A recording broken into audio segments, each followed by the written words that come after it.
Pour être de plus en plus performant et autonome, il y a des données à mémoriser et à conserver, des choses à apprendre par cœur.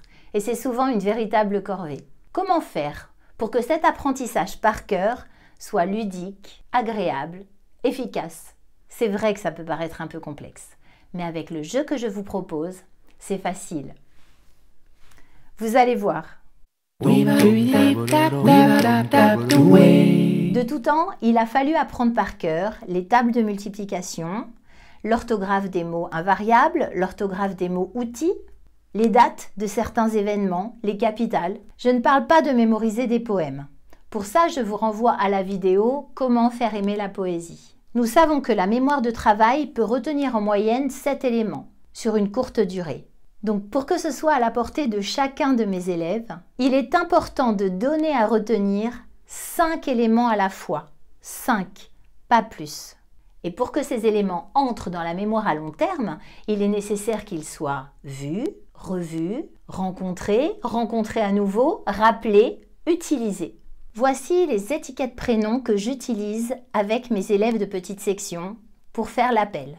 Elles sont utilisées recto verso. D'un côté, le prénom et de l'autre, la photo de l'enfant. En début d'année, pour faire l'appel, chaque jour, c'est la face du visage qui est découverte. Les élèves vont retrouver leur étiquette prénom grâce à leur photo et vont retourner leur étiquette pour la mettre dans le tableau des présences et à chaque fois, ils photographieront leur prénom, là écrit en capitale d'imprimerie. Chaque jour, ils se familiarisent donc avec leur prénom. Plus tard dans l'année, le rituel évolue. Le matin, c'est la face du prénom qui est visible. C'est sur cette base que les élèves prennent l'étiquette qui convient.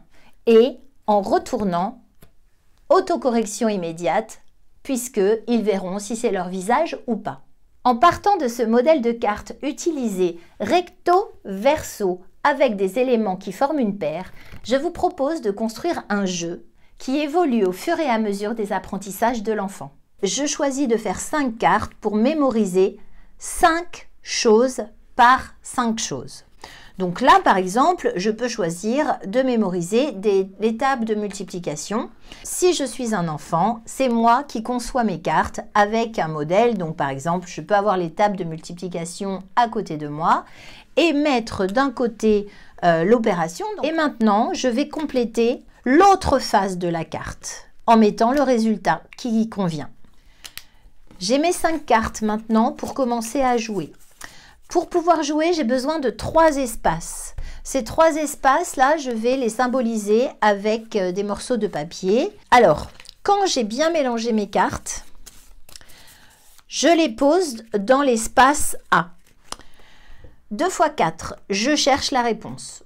8. Autocorrection immédiate, c'est exact, je mets dans la case C. 2 x 8, je vais dire 15. Autocorrection immédiate, je me suis trompée, je mets dans la case B. Qu'est-ce qui fait 4 dans ma table de 2?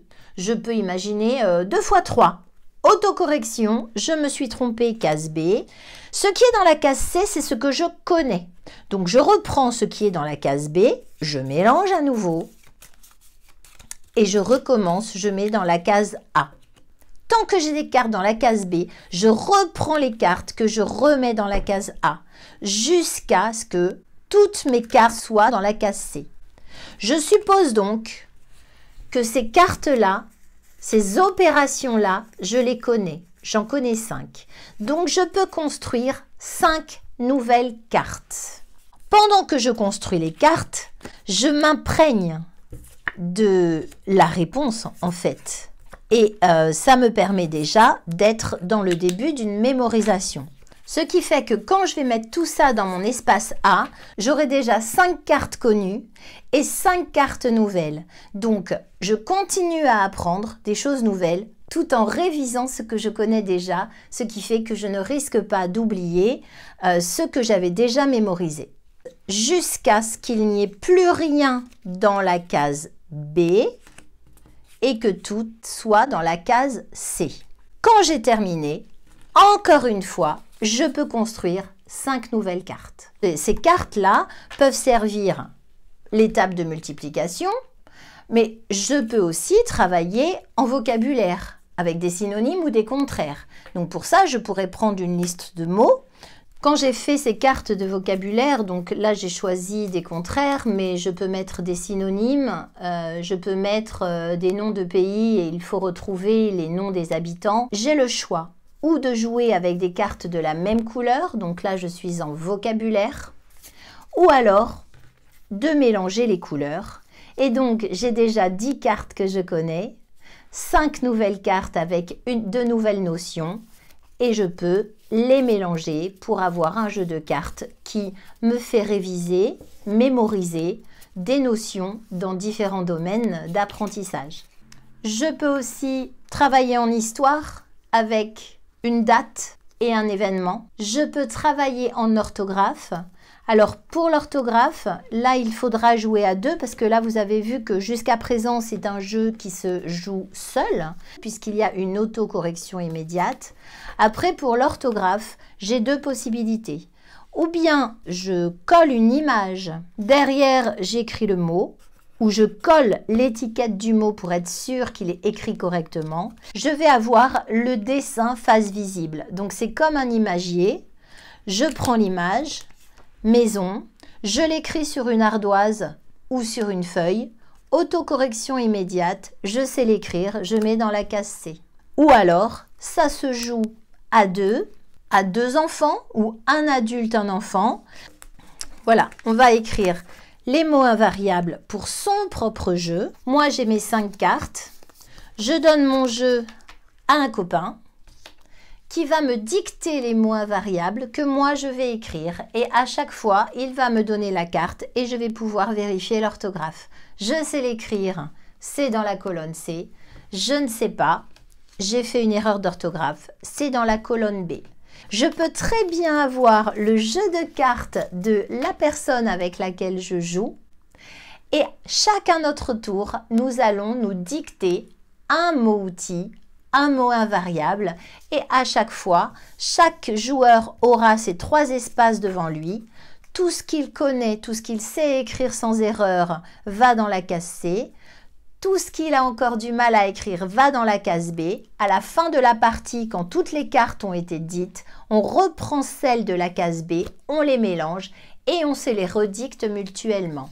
Quand les 5 mots sont correctement écrits, on rajoute 5 cartes et on a un jeu de 10 cartes qui se transformera en jeu de 15 cartes, puis en jeu de 20 cartes à chaque fois qu'on aura mémorisé la totalité des cartes qu'on a dans la main. 5 items par 5 items. Vous l'avez compris, donner une liste interminable à mémoriser ne sert pas à grand-chose. Je vous rappelle qu'il est important que ce soit l'enfant qui construise son jeu avec des couleurs, des éléments à coller pour éviter les erreurs sur le modèle à retenir, parce que c'est pendant la construction qu'il va se familiariser avec les éléments à retenir. Je vous ai donné des exemples de paires à associer, opération résultat, ville capitale, image mot, et vous pouvez être créatif sur les paires à concevoir. Pour continuer le partage, je vous invite à écrire dans les commentaires le jeu de cartes que vous avez conçu pour vos élèves. Et si ça a été utile pour vous, pensez aux autres. Vous pouvez aimer, partager, commenter, poser vos questions dans les commentaires. Alors, à très vite pour la suite.